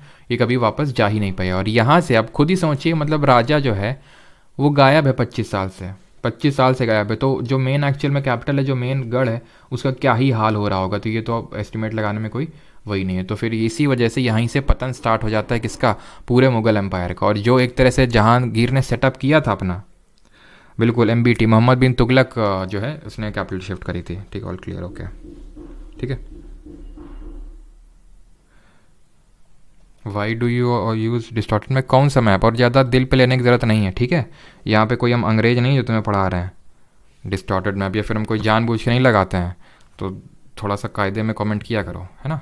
जितना अच्छा लगता है उतना ही वो किया करो। डिस्टॉर्टेड मैप हम का जानबूझ के यहाँ पे लगाते हैं। अब जो मतलब मुझे लगता है कि भाई इतना मैं नोटिस नहीं करता हूँ कि भाई वो जो चीज़ मुझे दिखानी है कि भाई मुझे विजयनगर दिखाना है, तो वो चीज़ मैं ले आता हूँ, ठीक है। तो ज़्यादा ओवर स्मार्ट बनने की ज़रूरत नहीं है। तो लेटर मुगल्स पे आते हैं यहाँ पे। और सबसे पहले हमारे यहाँ पे बहादुर शाह द फर्स्ट, 1707 से लेके 1712 तक इनका टेन्योर रहता है। और जैसे मैंने बताया, अब ये खट खट खट करके सबके गिरते जाएंगे। और इनके गिरने के कारण भी अगर मैं पूछूँ what was the reason for the decline of, तो एक तो मेन जो रूलर है वही गायब है 25 साल से, ठीक। जो जहांगीर ने जो एक तरह से चीज़ सेटअप करी थी, क्या चीज़ सेटअप करी थी इसने, कि अपने ही फादर के अगेंस्ट रिवोल्ट कर देना। तो उससे होगा क्या, वही जो मैंने चीज़ बताई थी कि जब दो आपस में घर के लड़ते हैं तो तीसरा फ़ायदा उठाता है। तो नोबिलिटी के लोग फ़ायदा उठाते थे, और यहाँ पे थर्ड पार्टी का इंटरफेरेंस बढ़ गया। अब वो किंग मेकर के तौर पे बन गया। जैसे फॉर एग्जांपल मान लो ये फादर है, ये उसका सन है, आपस में लड़ रहे हैं, ठीक है। और ये मतलब थ्रोन चाहिए, तो यहाँ पे क्या होगा, ठीक है, यहाँ पे कोई बंदा होगा तो उसकी हेल्प लेगा कि यार मुझे थ्रोन पे बिठाने में हेल्प करो, और ये मेरा भाई है इसको मरवाने में हेल्प करो। तो ऑब्वियस सी बात है, थर्ड पर्सन का रोल बढ़ गया, और फिर मैं तुम्हें अपने कोर्ट में ये पर्टिकुलर पोजीशन दे दूंगा। तो ये चीज़ जो है बढ़ गई। प्लस यहाँ पे नादिर शाह का इन्वेजन भी होता है 1739 में, तो उसकी वजह से भी फॉरेन इन्वेजन की वजह भी एक यहाँ पे रीज़न रहा कि कैसे जो है मुगल डायनेस्टी कैसे कैसे धीरे धीरे पतन की ओर बढ़ती गई। बट है ये कि हमें कोई आंसर तो लिखना नहीं है डिस्क्रिप्टिव फॉर्म में, तो उतना मैंने यहाँ पे कोई चीज़ इंक्लूड नहीं करी है, बट बेसिक मैंने आपको चीज़ें बता दी। अब लेटर मुगल्स पे आते हैं, बहादुर शाह दी फर्स्ट आते हैं। बाकी इनके रिगार्डिंग इनको हम शाह आलम वन के नाम से भी जानते हैं, और इनके रिगार्डिंग और कुछ पढ़ने की ज़रूरत नहीं है, ठीक है। शाह आलम दी फर्स्ट, तो बहादुर शाह फर्स्ट, बस शाह आलम फर्स्ट के नाम से जाने जाते हैं, और तो यहाँ पे कुछ ज़्यादा जानने की ज़रूरत है नहीं, ठीक है। देन आते हैं ये जहानदार शाह। तो जैसे अभी मैंने बताया तीसरे की हेल्प से वो करते हैं, तो इसमें इन्होंने जुल्फ़िकार खान, ठीक है, इन्होंने की हेल्प ली, हेल्प ऑफ जुल्फ़िकार खान की हेल्प ली थ्रोन पे आने के लिए। बस इतना हमें जानने की ज़रूरत है, जुल्फ़िकार खान की हेल्प ली थी इन्होंने, बस, ठीक है। और इन्होंने जजिया को भी अबॉलिश कर दिया था, ही एबॉलिश्ड जजिया, ठीक। देन आते हैं अगले रूलर पे, एंड दैट इज़ फारुखशियार। ये थोड़ा सा इंपॉर्टेंट हो जाता है फारुखशियार, क्यों? क्योंकि ये इसको थ्रोन पे लाने के लिए सैयद ब्रदर्स ने, जिनको हम किंग मेकर्स के नाम से जानते हैं, उनकी हेल्प ली इसने। देख रहे हैं, मतलब हेल्प अब सबकी ली जा रही है, हेल्प ऑफ सैयद ब्रदर्स, जिनको कि एक्चुअल में आना ही चाहिए था थ्रोन पे, तो वो अब हेल्प ले रहे हैं किसी की, ठीक है। सैयद ब्रदर्स के बारे में आगे भी पढ़ेंगे, बट सैयद ब्रदर्स दो भाई थे, अब्दौली खान और हुसैन खान, उन्होंने इसको हेल्प से इसको बिठाया, और इन्होंने ही सैयद ब्रदर ने इसको फिर बाद में मरवाया भी। किसको? मराठा की हेल्प से लेके, मराठास की हेल्प लेके फारुखशियार को मरवाया भी। जब फारुखशियार को ये लगा, या फिर सैयद ब्रदर्स को ये लगा कि ये तो हमारे अकॉर्डिंग चल ही नहीं रहा, बिकॉज फारुखशियार ने बोला था हमको बनवाओ, हम तुमको इंपॉर्टेंट पोजीशन देंगे, दी भी। उसके बाद इनको ये लगा सैयद ब्रदर्स को अब उस हिसाब से चल नहीं रहा, फारुखशियार को लगा ये कुछ ज़्यादा ही कंट्रोल कर रहे हैं, और सैयद ब्रदर्स को लगा कि ये तो हमारे हाथ से छूटता जा रहा है, तो इसको मरवा के अब किसी और को बिठाने का टाइम आ गया। तो ये सैयद ब्रदर्स को किंग मेकर्स बोला जाता था। देन आता है अहमद शाह, ठीक है।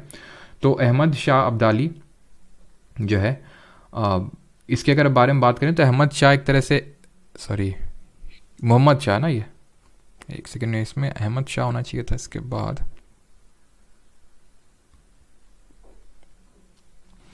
चलो इसको अहमद शाह करो, ठीक है। इसको मैंने नोटिस ही नहीं किया, यहाँ पे मोहम्मद शाह लिखा हुआ है, ये अहमद शाह होगा, ठीक है। तो ये इसका रूल रहा 17। ओके ओके ओके, ठीक है। ये तो अभी इसके बाद मोहम्मद शाह ही आएगा। ऑलराइट ऑलराइट ऑलराइट, ठीक। मोहम्मद शाह, ये टेन्योर आपका 1719 से लेके 1748 तक मोहम्मद शाह ही रहा था, ठीक है। ऑलराइट, ठीक है। तो इस टाइम पे नादिर शाह का इन्वेजन हुआ था। ओके ठीक है, नादिर शाह का इस टाइम पे इन्वेजन हुआ था। नादिर शाह कौन है?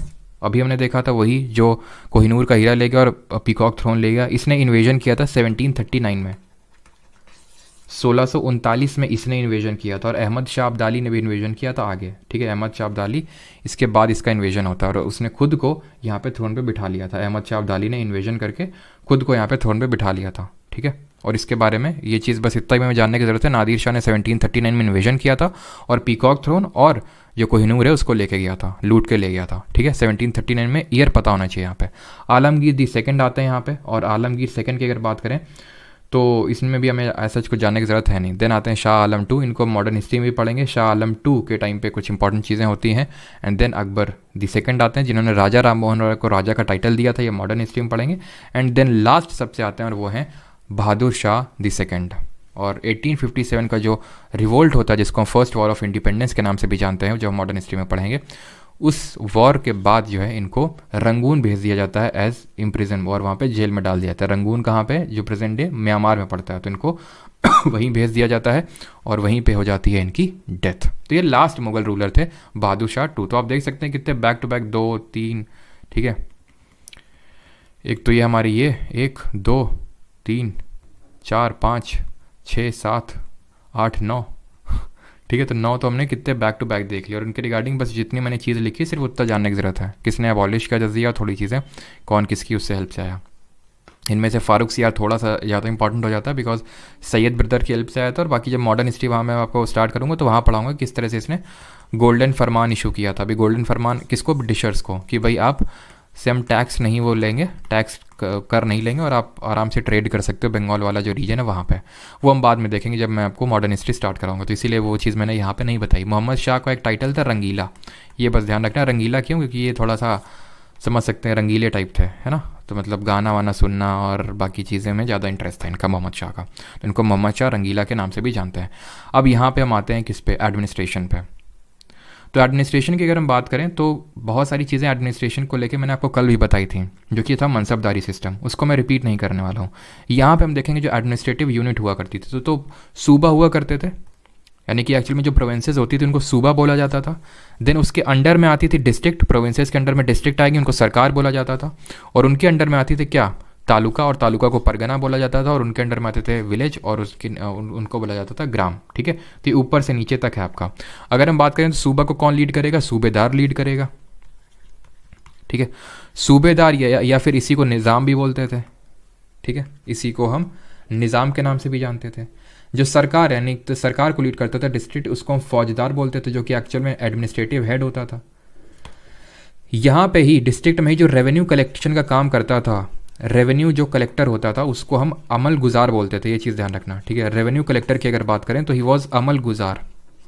तो अमल गुजार के बारे में ध्यान रखिएगा, ये कौन होता था? रेवेन्यू कलेक्टर होता था। बाकी अगर हम परगना में बात करें तो परगना में एक सिकदार हुआ करता था, सिकदर, ये यहाँ का एडमिनिस्ट्रेटिव हेड हुआ करता था। और बाकी अगर बात करें यहाँ पे कौन रेवेन्यू कलेक्ट करता था, तो कानून गो। ये आज भी हम वर्ड यूज़ करते हैं, आप में से काफ़ी लोगों ने सुना भी होगा कानून गो। ये कौन था? ये रेवेन्यू कलेक्टर का काम करता था, ठीक है। रेवेन्यू कलेक्शन का कहाँ पे? परगना लेवल पे। और ग्राम में अगर बात करें तो यहाँ पे आपका मुकद्दम हुआ करते थे, जो हेडमैन होता था गाँव का, उसको मुकद्दम बोलते थे, ठीक है। Muqaddam, he was village headman. Alright, अब बढ़ते हैं आगे और अब हम देखेंगे मुगल कल्चर के बारे में। तो मुगल कल्चर में सबसे पहली चीज़ है Charbagh style of architecture. What is this Charbagh style of architecture? तो इस पर्टिकुलर स्टाइल ऑफ आर्किटेक्चर में हमें 4 बाग देखने को मिलते हैं। इस तरह से कुछ आर्किटेक्चर रहता है, 1 बाग, 2 बाग, 3 बाग और 4 बाग। मतलब बीच से या तो नदी निकल रही होगी या फिर इस तरह से पार्टीशन कर दिया जाता था। और ये पर्शियन इन्फ्लुएंस हमें देखने को मिलता है इंडिया में स्टाइल ऑफ आर्किटेक्चर में, जो भी हमें मुगल्स एक तरह से लेके आए चारबाग स्टाइल ऑफ आर्किटेक्चर आप समझ गए। ये जो यहाँ पे आप देख पा रहे हो ये हुमायूं का मकबरा है, हुमायूंस टूम्ब। यही चारबाग स्टाइल ऑफ जो आर्किटेक्चर है वो आपको ताजमहल में भी देखने को मिलेगा। अगर ताजमहल कभी आप गए हो या फिर आपने कब ढंग से पिक्चर को ऑब्जर्व किया हो, अभी जो हम आर्किटेक्चर्स देखेंगे बहुत सारे, उसमें आप इस चीज़ को नोटिस करिएगा कि किस तरह से वहाँ पे चार बाग है, ठीक है। तो उस चीज़ को मैं आपको दिखाऊंगा अभी। तो सबसे पहले मुगल कल्चर में देखते हैं, ये मतलब मुगल आर्किटेक्चर में देखते हैं कि हुमायूं का टूम्ब है, जिसको कि बनवाया था किसने, हाजी बेगम ने। हाजी बेगम कौन है, हुमायूं की वाइफ, ठीक है, इन्होंने बनवाया था हाजी बेगम ने। ये है हुमायूं का टूम्ब। तो यहाँ पे आप वही देख पा रहे होंगे, यहाँ पे ये तरह से तालाब और ये आपका चार बाग है, ये दो बाग है और दो बाग अपनी साइड, मतलब ठीक है, इधर की साइड। देन आते हैं ये Buland Darwaza, built after Gujarat victory, form the main entrance to Fatehpur Sikri. ये कल देखे थे कि ये किसने बनवाया था, इसको अकबर ने बनवाया था आफ्टर जब वो गुजरात की विक्ट्री हो गई थी। और फतेहपुर सीकरी का निर्माण उन्होंने करवाया था क्योंकि इनका बेटा नहीं हो रहा था अकबर के। तो जब चिश्ती जी ने बोला कि भाई हम तुमको मतलब वरदान देते हैं एक तरह से कि हाँ तुम्हारा बेटा होगा, तो जब जहांगीर हो गया बेटा तो फतेहपुर सीकरी का जो सिटी उसका निर्माण स्टार्ट करा। और बुलंद दरवाजा जो है एंट्रेंस है इस फतेहपुर सीकरी का, जो उन्होंने गुजरात में विक्ट्री के बाद बनवाया था, किसने, अकबर ने, ठीक है। आगे बढ़ते हैं और अगला है हमारा Salim Chishti tomb, रीडन in marble by Jahangir. तो हमने देखा था जो शेख सलीम चिश्ती जिन्होंने वरदान दिया था कि भाई जहांगीर का जन्म होगा, तो चिश्ती की जो टूम्ब है वो अकबर नहीं बनवाई थी आगरा में, बट इसको रीडन किया गया था इन मार्बल बाई जहांगीर। ये आप देख सकते हैं, इसको मार्बल की एक तरह से वो नक्काशी की गई थी by the Jahangir, and is the first Mughal building in pure marble. Palace of Birbal और पैलेस ऑफ जो तानसेन है, जो कि one of the Navratnas of the Akbar के कोर्ट में थे, वो उनका भी जो पैलेस है वो यहीं पे बना हुआ है। तो इसको मतलब एक तरह से बनवाया तो अकबर ने था, बट इसको रीडन इन दी मार्बल करवाया था जहांगीर ने। देन आते हैं Jahangir built Moti Masjid in Lahore and his mausoleum at Shahdara Lahore. तो शाहदरा लाहौर में इसका मौसोलियम है। तो पीछे पहले ही देखे थे कि बाबर का कहाँ पे थे, बाबर का फिर से रिकॉल करते हैं, बाबर का कहाँ पे, काबुल में, अफगानिस्तान में। देन हुमायूं का दिल्ली में है। देन अकबर का आगरा में है ना। उसके बाद अकबर का देख लिया, यहाँ पे है। शाहजहाँ का भी आगरा में है। औरंगज़ेब का कहाँ पे है, आपका ये दौलताबाद, जो कि भी प्रेजेंट में शंभाजी नगर है, ठीक है। तो अब ये चीज़ ध्यान रखना, मोती मस्जिद एक नहीं था, मोती मस्जिद लाहौर में भी है, दिल्ली में भी है और आगरा में भी है। लाहौर में जो है ये बनवाई थी जहांगीर ने मोती मस्जिद। अभी देखेंगे जो दिल्ली में है वो बनवाई थी औरंगज़ेब ने। तो अभी एक एक करके देखते हैं उसको, ठीक है। तो ये है आपका Moti Masjid in Lahore and his mausoleum at Shahdara, ठीक है। ये लाहौर में आपको देखने को मिलेगा Moti Masjid. Some of the important buildings by Shahjahan at Agra और मोती मस्जिद। आ गया मोती मस्जिद, तो ये आगरा वाला मोती मस्जिद है। आगरा वाला, लाहौर वाला कहाँ, जहाँ पे लाहौर किसका मौसोलियम है, जहांगीर का। यहाँ पे किसने बनवाया, आगरा में शाहजहाँ ने, जहाँ पे उसका ताजमहल है। और दिल्ली में किसने बनवाया, औरंगज़ेब ने। यहाँ पे खास महल है, खास महल कौन सा, वही दीवाने खास। कहाँ पे ये दीवाने खास आपको देखने को मिलेगा दिल्ली में, और दीवाने आम देखने को मिलेगा आगरा में। कहाँ पे, ये वहीं देखने को मिलेगा ताजमहल, और ताजमहल के पास ही मुसलमान बुर्ज भी देखने को मिलेगा। भी देखेंगे Jasmine Palace very spent his last year in captivity. तो यहाँ पे आप देखिए सबसे पहले मोती मस्जिद जो शाहजहाँ ने बनवाई, ये मोती मस्जिद हो गई उसकी। खास और शाह महल की, जिसको खास महल या फिर शाह महल या फिर वही आपका दीवाने खास है, यहीं पे पीकॉक थ्रोन होता था। ये रेड फोर्ट में था, ठीक है, रेड फोर्ट में है ये, ठीक। और दीवाने आम की बात करें तो वो कहाँ पे है, ये दीवाने आम आपका ये ताजमहल के पास है। ताजमहल के पास ही आपका आगरा का किला है, ठीक है, fort of Agra, Agra fort. वहीं पे मुसज्जम जो भी हमने आपको दिखाया था, अभी आगे देखेंगे उसकी पिक्चर। और वहीं पे दीवाने आम भी है, ठीक है, दीवाने आम। या मतलब ये कॉमन जो लोग थे उनकी जो गैदरिंग होती थी, दैट वाज कॉल्ड एज दीवाने आम। और जहाँ पे नोबिलिटी के लोग गैदर करते थे, दैट वाज कॉल्ड एज दीवाने खास। तो ये दीवाने आम हो गया हमारा, ठीक है। देन आते हैं ये हमारा मुसमान बुर्ज है ये आप कुछ नोटिस कर पा रही हैं क्या, ये जल्दी से बताइए कमेंट में। और ये जो यहाँ पे आप देख पा रहे हैं ऑक्टागोनल शेप का था ये, दैट इज मुसमान बुर्ज। और ये आपका ताजमहल इसी के पास में ये है, ठीक है। देन आते हैं मुगल कल्चर, और ये है औरंगज़ेब की building, only building by Aurangzeb in the red fort. Red fort में बात अगर हम करें तो दैट इज़ मोती मस्जिद बनवाई थी। तो मोती मस्जिद इन कहाँ बनवाई, दिल्ली में औरंगज़ेब ने। आई अगेन रिपीट, लाहौर में जहांगीर ने, शाहजहाँ ने आगरा में, और दिल्ली में औरंगज़ेब ने बनवाई। एंड ये है आपका बीबी का मकबरा, ये आपका बीबी का मकबरा जो कहाँ पे है, जरा कोई अगर बताना चाहे तो। Only monument by Aurangzeb in memory of his wife. तो उसकी वाइफ का नाम था रबिया उद्दारा, तो उसकी याद में इसने बनवाया था, ठीक है। किसकी याद में, रबिया उद्दारा। और इसका अगर दूसरा नाम भी बताना चाहें, व्हाट अबाउट, अब किसी का कुछ डाउट होगा तो पूछ लेगा। आई थिंक कुछ लोगों के डाउट यहाँ पे थे।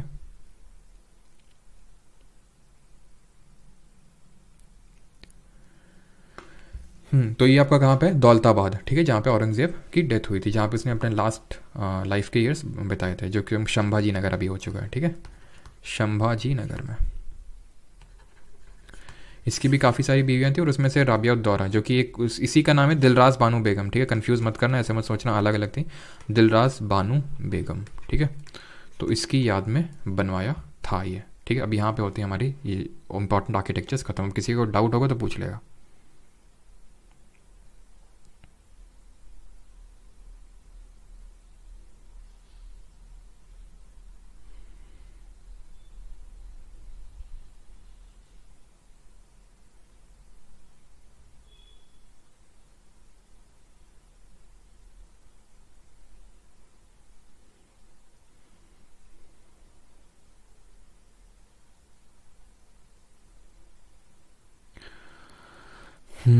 Sir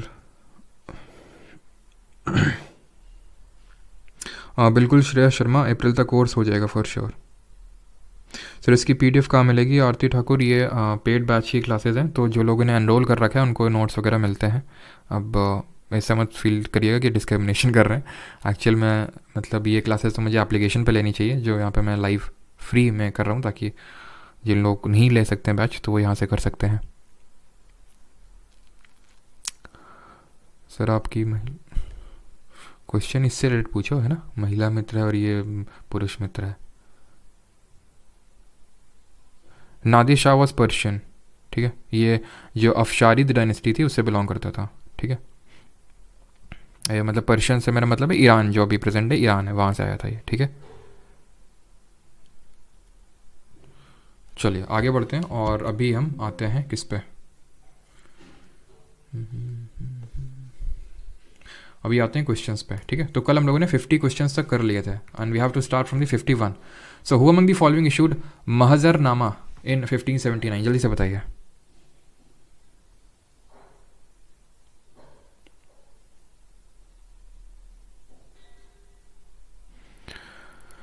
what about Jodha Akbar, Jodha Bai Akbar में के माँ थी, माँ थी, कैसी अपमानजनक बातें कर रहे हो, जोधा बाई वाइफ थी अकबर की, ठीक है, यू नॉट माँ थी, और वो एक राजपूत रूलर की बेटी थी जिनसे शादी करी थी अकबर ने, ठीक है, माँ नहीं थी उनकी। चलिए अभी सभी लोग क्वेश्चंस का आंसर देंगे, अब आई थिंक कोई डाउट नहीं है, इधर उधर के बस बातें हो रही हैं। तो महजरनामा, तो महजरनामा जो है किसने इशू किया था, ये अकबर ने इशू किया था, ठीक है।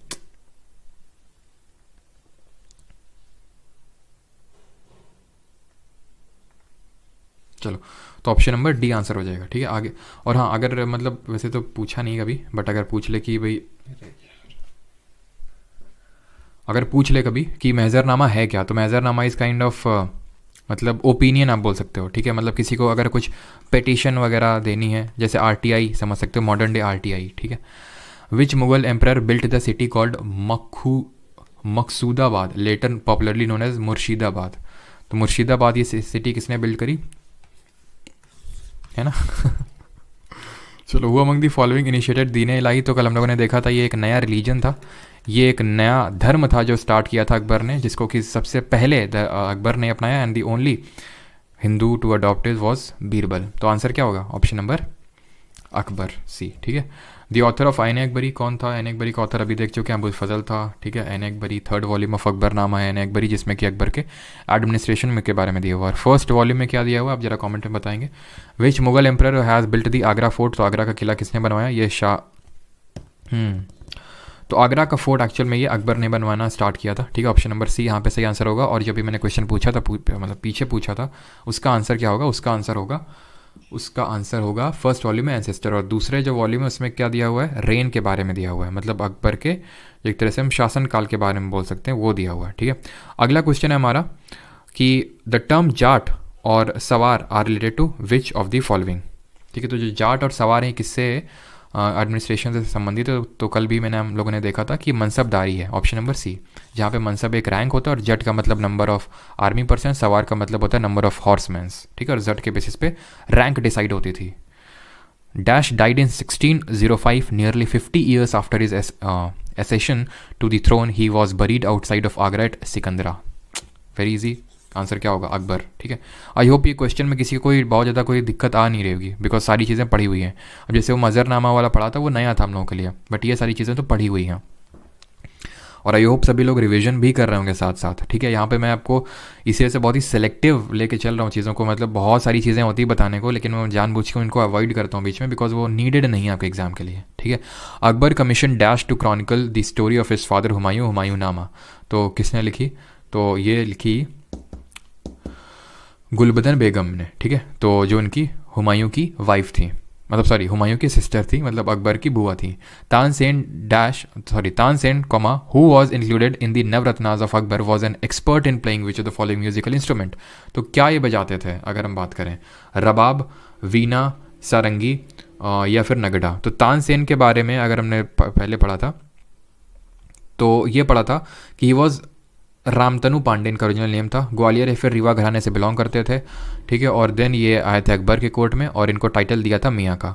ये बजाते थे रुद्र वीणा। तो आंसर हो जाएगा ऑप्शन नंबर बी, वीणा। ठीक है, क्योंकि रुद्र वीणा ऑप्शन में है नहीं, तो then we will go with the veena. ठीक है, अगला है, और इन्होंने आपके जो ध्रुपद्स हैं उनको कंपोज किया था, काफ़ी सारे जो ध्रुपद्स हैं उनको कंपोज किया था। During the reign of Akbar dash was the land that has lain fallow for 3 to 4 years. 3 से 4 साल तक है भाई। कौन सी लैंड होगी जरा बताइए? पोलास तो सबसे प्रोडक्टिव थी, बंजर तो सबसे बेकार थी। तो आंसर क्या होगा? 3 से 4 साल की बात हो रही है, आंसर होगा आपका 4, option number C. When was Khandesh merged into the Mughal empire by the Akbar. Khandesh की बात हो रही है, खंडेश वही आसीरगढ़ का फोर्ट जहाँ पे आसीरगढ़ का किला था। तो आंसर क्या होगा? 1601 मैंने आपको बताया था स्टार्टिंग ऑफ द क्लास में ही। देन अकबर जो जहांगीर था उसने रिवोल्ट कर दिया था दिल्ली में। ठीक है, Maharana Pratap contemporary of Akbar was ruler of which of the following kingdoms. तो अगर हम बात करें जो महाराणा प्रताप थे वो कहाँ के रूलर थे, ये आपसे क्वेश्चन पूछ रहा है सर। नहीं, वो चीज़ उसमें एप्लीकेशन पे ही होगी। ठीक है, तो महाराणा प्रताप की अगर बात करें तो निम्नलिखित में से किस राज्य के थे? तो ये मेवाड़ के राजा थे, ऑप्शन नंबर सी यहाँ पे सही आंसर होगा। ठीक है, जो कि सिसोदिया रूलर थे और जिन्होंने कि गिव अप नहीं किया था अकबर के खिलाफ।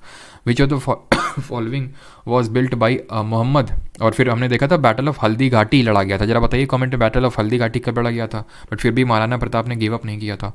Which of the following was built by Mohammad Quli Qutub Shah. Mohammad Quli Qutub Shah ने इसमें क्या बनवाया था? हमने देखा था कुली कुतुब शाह ने क्या बनवाया था? गोल गुंबज बनवाया था। और इसका आर्किटेक्ट कौन था? या मतलब आर्किटेक्ट का मतलब है कि किसने उसकी आर्किटेक्चर की थी। तो याकूत ऑफ दाबुल। ठीक है, याकूत ऑफ दाबुल इसका क्या था? आर्किटेक्ट था। देन अब आते हैं जहांगीर पे। तो अकबर के सारे क्वेश्चंस हो गए खत्म, अब आते हैं जहांगीर पे। Tuzuke Jahangiri was originally written in which of the following languages. तो तुजुके जहांगीरी को ओरिजिनली किस लैंग्वेज में लिखा गया था? तो ये हमने देखा कि पर्शियन में लिखा गया था। तुजुके बाबरी तो लिखी गई थी आपकी टर्किश में, जिसको कि पर्शियन में कन्वर्ट किया था अंडर दी हेडिंग बाबर नामा। किसने? ये एक्चुअली मैंने आपसे पहले भी पूछा था, बट आई थिंक मैंने आंसर नहीं बताया था वहाँ पे। तो आंसर वुड बी अब्दुल रहीम खान खाना, जो किसका बेटा था? बैरम खान, जो कि अकबर का संरक्षक था, उसका एक्चुअल में बेटा था, जिसको कि पाला पोसा किसने था? अकबर ने। ठीक है, चलिए आगे बढ़ते हैं। और अभी मैंने पीछे कुछ आपसे क्वेश्चन पूछा था, क्या पूछा था मैं खुद ही भूल गया। हाँ, बैटल ऑफ हल्दी घाटी के बारे में पूछा था मैं आपसे। तो 1576 1576 में लड़ा गया था बैटल ऑफ हल्दी घाटी, जहाँ पे महाराणा प्रताप जी की हुई थी हार। ठीक है, सराई नूर महल is a centrally protected monument of India. It is situated in which state of India. तो सराई नूर महल कहाँ देखने को मिलेगा? तो सराई नूर महल तो एक्चुअल में ये नूर जहाँ ने बनवाया था, और ये देखने को मिलेगा पंजाब में। ये आप अपनी स्क्रीन पे देख पा रहे हैं, सराई नूर महल है।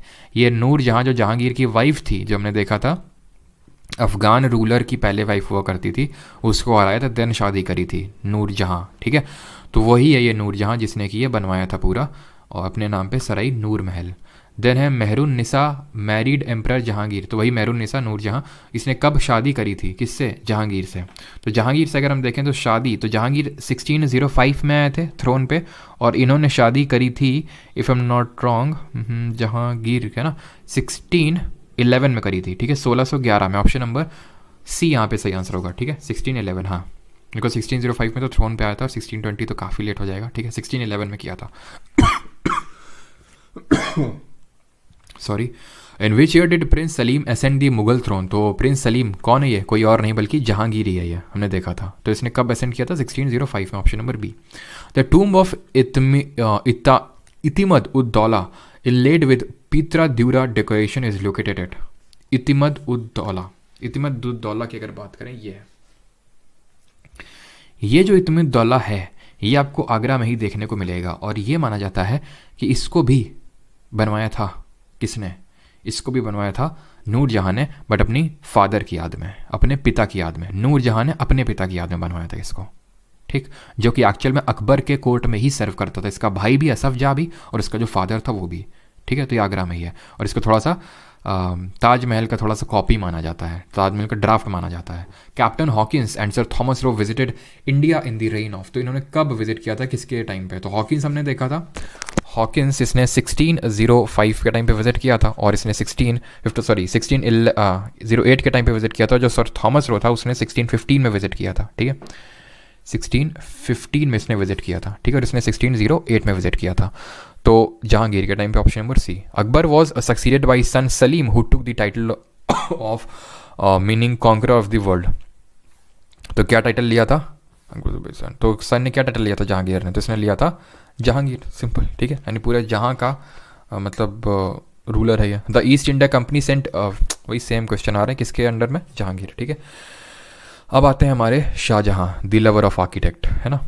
Ahmednagar was finally annexed by the Mughals in, तो अहमदनगर को कब एनेक्स किया गया था? तो याद आ रहा है आपको, शाहजहां ने पहले एनेक्स किया अहमदनगर को, सुज़ेरेनिटी एक्सेप्ट करी गोलकोंडा और बीजापुर ने। देन गोलकोंडा और बीजापुर को भी कौन अंडर में लाया था? औरंगजेब लाया था, ठीक है। वो औरंगजेब का तो बाद में देखेंगे, बट इसके अगर हम बात करें तो 1637 में जो है पूरी तरह से अहमद को कंट्रोल में ले लिया था शाहजहां ने।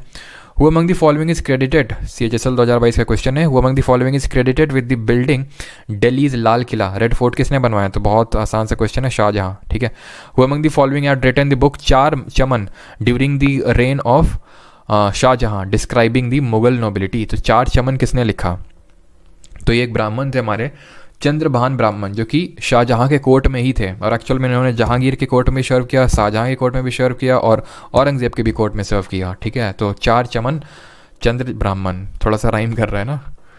चलो 76, who among the following had been given the title of Sultan Buland Iqbal by Shahjahan? तो ये टाइटल किस को दिया था शाहजहां ने? सुल्तान बुलंद इकबाल, ये टाइटल दिया था शाहजहां ने अपने बेटे औरंगजेब को, नहीं दारा शिकोह को। ऑप्शन नंबर सी, थोड़ा सा ज़्यादा करीब था शाहजहां के, और इसी वजह से शाहजहां चाहते थे दारा शिकोह ही उनका अगला सक्सेसर बने। The red fort and the Jama Masjid in Delhi stand out as towering achievements of architecture during the reign of, किसके टाइम पे बने थे? तो रेड फोर्ट और जामा मस्जिद दोनों दिल्ली में है, and during the reign of होम Shahjahan. Option number A. Who build the Taj Mahal for his wife Mumtaz Mahal, ठीक है, मुझे बताने की जरूरत है नहीं, ठीक है। 79, peacock throne was commission by, तो इसको किसने कमीशन करवाया था? मैंने बताया था, जिसको कि इन्वेजन कौन उठा के ले गया था? नादिर शाह। कब इन्वेजन किया था नादिर शाह ने, जो कि एक पर्शियन यानी कि ईरानियन रूलर था? तो सबसे पहले बात तो इसको शाहजहां ने कमीशन किया था, और नादिर शाह का जो इन्वेजन हुआ था वो 1739 में हुआ था, 1739 में। और इस टाइम पे अगर हम रूल की बात करें तो ये था मोहम्मद शाह रंगीला, ये अपनी रंगीलियत में बिजी था, और ये जो है अपना पीकॉक थ्रोन और डायमंड, जो ये कोहिनूर डायमंड, उसको लेके निकल लिया। ये है आपका पीकॉक थ्रोन जो आप अपनी स्क्रीन पे देख पा रहे हैं। Prince Khurram grew up to be known as, तो प्रिंस खुर्रम कौन था? प्रिंस खुर्रम वही तो था, कौन? जहांगीर का बेटा, यानी शाहजहां। ऑप्शन नंबर सी, जिसने कि रिवोल्ट किया था, हमने देखा था, ठीक है, जहांगीर के खिलाफ। और महावत खान, जो कि उसका मिलिट्री कमांडर था जहांगीर का, उसने भी रिवोल्ट किया था। The art of decoration called pietra dura became popular during whose reign, तो पीतरा दिवरा जो है एक तरह की आर्ट ऑफ डेकोरेशन है। अब यहाँ पे आप इसको नवकाशी का एक टेक्निक है, एक्चुअल में जो डेकोरेशन किया जाता था या फिर जो फूल वगैरह बनाए जाते थे वो प्रेशियस स्टोन की हेल्प का लेके कलरफुल ये पिक्चर्स, फ्लोरल पेंटिंग इसको हम बोलते हैं, फ्लोरल पेंटिंग्स जो है बनाई जाती थी। फ्लोरल मतलब फूलों की पेंटिंग जो है कलरफुल स्टोन्स का यूज़ करके, और इसी को बोलते हैं पीतरा दिवरा स्टाइल ऑफ आर्किटेक्चर। ये शाहजहां के टाइम पे स्टार्ट होता है। ऑप्शन नंबर सी। क्वेश्चन 82 पे आते हैं, who among the following was the successor of Mughal emperor Shahjahan to the throne, तो कौन इसका सक्सेसर हुआ करता था? तो ये होता था औरंगजेब। ऑप्शन नंबर बी सही आंसर होगा, सिंपल। वो among the following Mughals built Moti मस्जिद एट आगरा, जल्दी से बताइए आगरा में किसने बिल्ड करी, लाहौर में किसने बिल्ड करी, और दिल्ली में किसने बिल्ड करी? और किसी कोई डाउट होगा तो पूछ लेगा। शाहजहां बिल्कुल सही है। नैतिक, तरुण, मीना, रजनीश, पंकज, ज्योति, अनुराधा, सबका सही है। सॉरी माँ, बिल्कुल। सर आपकी प्रीवियस वीडियो देखना चाहता हूँ तो फिर कोर्स लेना पड़ेगा आपको, ठीक है, बिकॉज वो तो अभी रिकॉर्डेड फॉर्म में कोर्स में अवेलेबल है। तो मोती मस्जिद आगरा अगर बात करें तो ये किसने बनवाई? आगरा की बात हो रही है तो शाहजहां ने, ठीक है। दिल्ली में बनवाई औरंगजेब ने, और लाहौर में बनवाई जहांगीर ने। अब आते हैं आखिरी ruler, and that is Aurangzeb का इंसाफ। ठीक है, तो Mughal ruler Aurangzeb died in which year, तो कब मरा ये है? मर गया। तो ऑप्शन नंबर सी 1707 में मरा। और औरंगजेब की अगर बात करें तो कहाँ पे मरा? ये दौलताबाद, जो कि भी प्रेजेंट डे में शाह एक्चुअल में संभाजी नगर है। ठीक है। Selected as GST inspector in Hyderabad, congratulation crazy please ji. Question 64 में क्या कुछ प्रॉब्लम है क्या? चलो अभी देखते हैं पिंक फेदर्स। ठीक है, अभी क्वेश्चन कर लें। ठीक है, 100 आई थिंक 100 पूरे नहीं है, 90s में कुछ हैं, बिकॉज ये लास्ट ही देख रहे हैं तो अभी देख लेंगे उसको भी। ठीक है, चलो। तो अगला क्वेश्चन ये है, पिंक फेदर्स अभी देख लेंगे, स्पैम मत करो। Who was considered as the last powerful Mughal ruler of India, तो लास्ट पावरफुल अगर बात करें तो he was Aurangzeb. Bijapur was annexed by Aurangzeb in which year, तो हमने देखा था बीजापुर और Golconda back to back annex किया था। 1686 में बीजापुर और 1687 में गोलकोंडा को एनेक्स किया था। ठीक है, अगला क्वेश्चन है 87, Shivaji the famous Maratha warrior fought against who among the following Mughal rulers, तो किसके खिलाफ लड़ा था? औरंगजेब के खिलाफ लड़ा था, हमने देखा था। And then 16, sir Mughal empire की पीडीएफ क्लियर नहीं है प्लीज़। अच्छा अंकित, तो उसको क्लियर फॉर्म में अपलोड करवाते हैं। ठीक है, तो कहाँ पे तुम लोग? शिवाजी, तो शिवाजी की देन डेथ होती है और उसके बाद इनके जो बेटे होते हैं उनकी भी हत्या कर देता है। कौन? औरंगजेब, संभाजी की।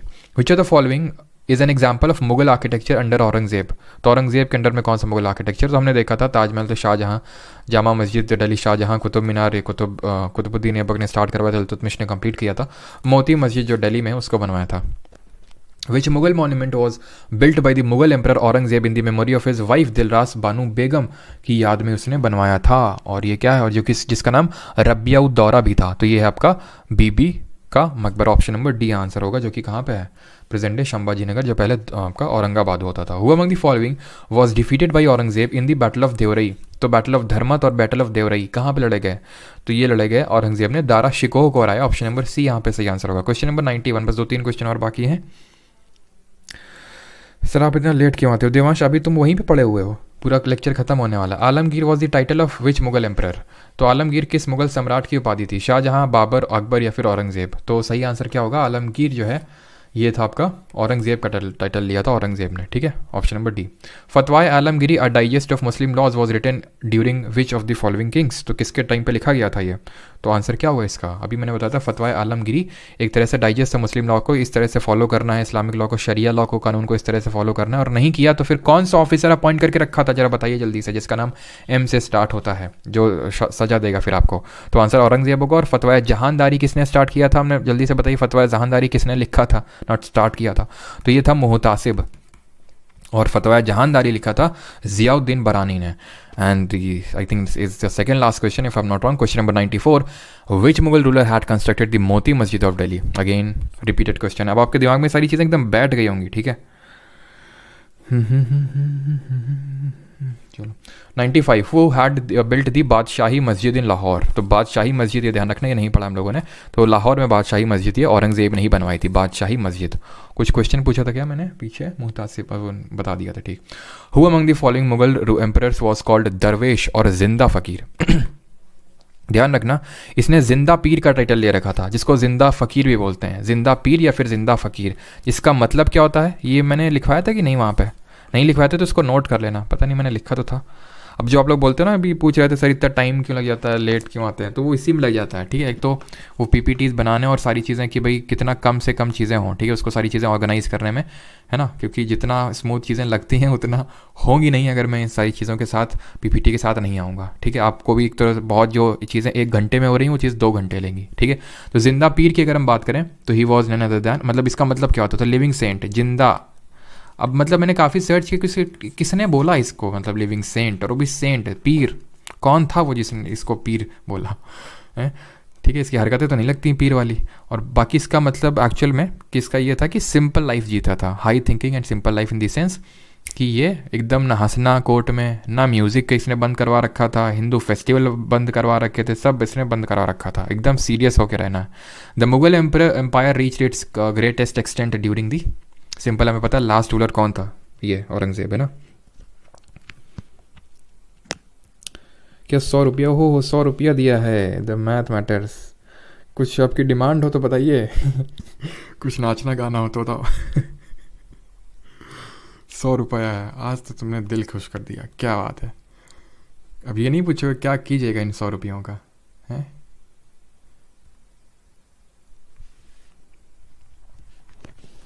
तो नाम तो मैंने अभी नहीं देखा, क्या नाम है?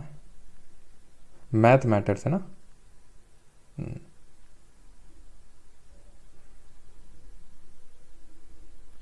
हम्म। चलो, तो ये इसमें डाउट है, विच of the 64 which of the following बस बिल्ड बाई मोहम्मद के लिए?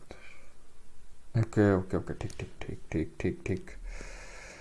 तुम लोगों ने आई थिंक बोला भी होगा ना, याकूत ऑफ दाबुल, और रूलर था not Quli Qutub Shah, he was Adil Shah, ठीक है, sorry for that, Mohammad Adil Shah,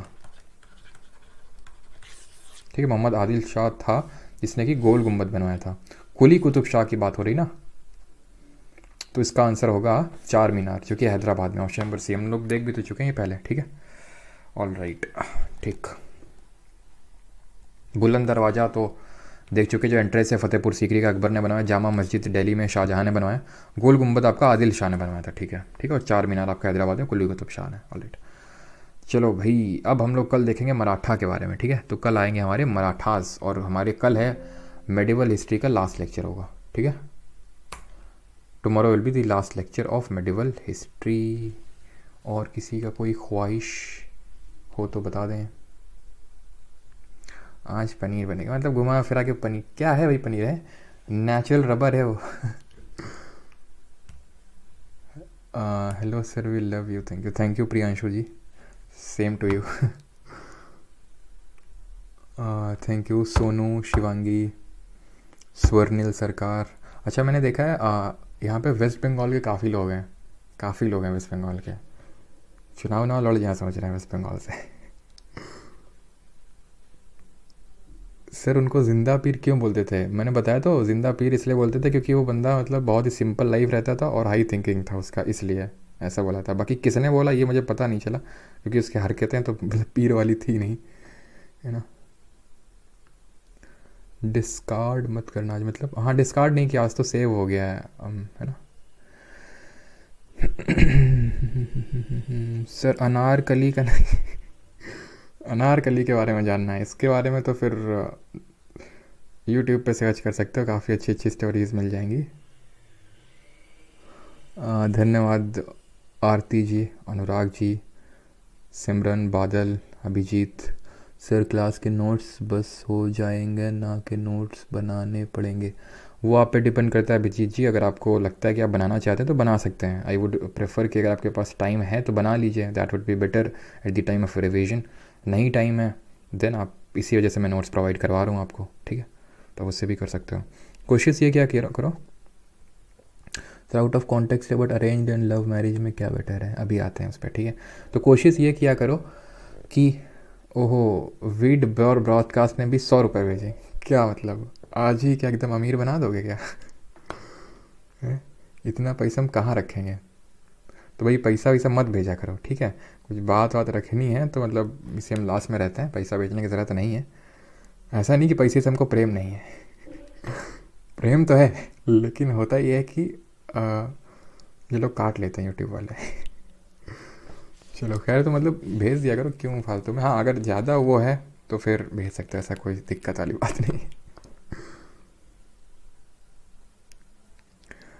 चलिए, तो क्या बोल रहा था मैं, तो कोशिश ये क्या करो कि नोट्स अगर आप खुद के बना सकते हो और उसका रिवीजन कर सकते हो, that would be very better, ठीक है। और हाँ, कि मतलब बाद में नोट्स को डाउनलोड किया करो, जैसे कि नोट्स आपके अपलोड हो जाते हैं तुरंत, बट मैं कोशिश करूँगा, मतलब आप कोशिश किया करो कि अगर आप प्रिंट आउट निकलवाते हो तो जो सुबह 10 बजे के बाद, बिकॉज हम थोड़ा सा उस पर क्या ना, उसको एक बार फिर से सारी चीज़ें चेक करके के उसको फिर से रीअपलोड करते हैं, तो 10 बजे के बाद अगर आप कर लेंगे तो ज़्यादा सही रहेगा, ठीक है।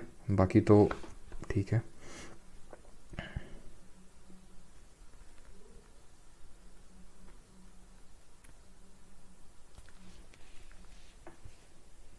दोनों sorry,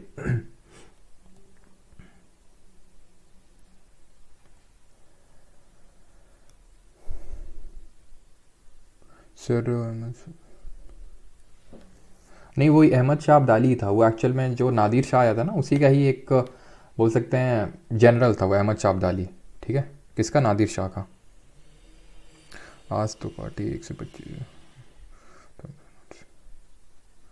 thank you Simran Chaudhary Somnath W P West Bengal PCS के लिए रेलेवेंट है, बिल्कुल रेलेवेंट है, क्यों नहीं। आप पिछला वाला पेपर उठा के देखो।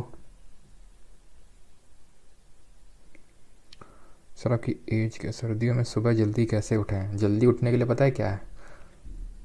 रजाई हटाओ, ठीक है, और अपना पहला कदम ज़मीन पे रखो, बस।